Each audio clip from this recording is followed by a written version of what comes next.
Pemirsa, Bali yang menjalani PPKM level 3 menunjukkan perbaikan kondisi penyebaran COVID-19.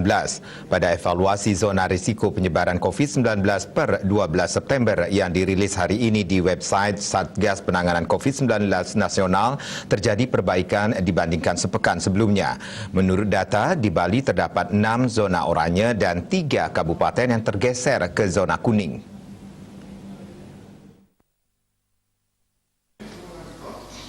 Ketiga zona kuning tersebut terdiri atas Jemberana, Karangasem, dan Buleleng.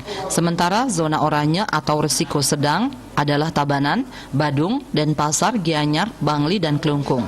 Seiring makin baiknya zona risiko Bali, zona risiko nasional juga makin baik.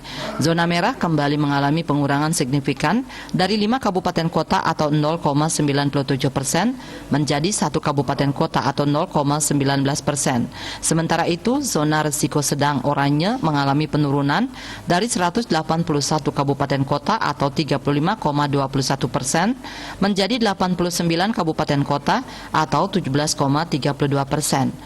Kenaikan signifikan terjadi pada zona risiko rendah atau kuning dari 327 kabupaten kota atau 63,62% menjadi 423 kabupaten kota atau 82,30%.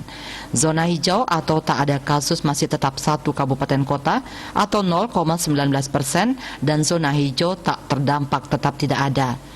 Gubernur Bali Wayan Koster dalam keterangan persnya mengajak masyarakat Bali agar tidak menyikapi hal tersebut dengan euforia yang berlebihan, tetapi harus tetap waspada. Apalagi tingkat kematian masih tinggi, yakni di atas 10 orang per hari. Selain itu, perkembangan COVID-19 ini masih sangat berbahaya dengan adanya varian baru MU yang telah ditemukan di beberapa negara.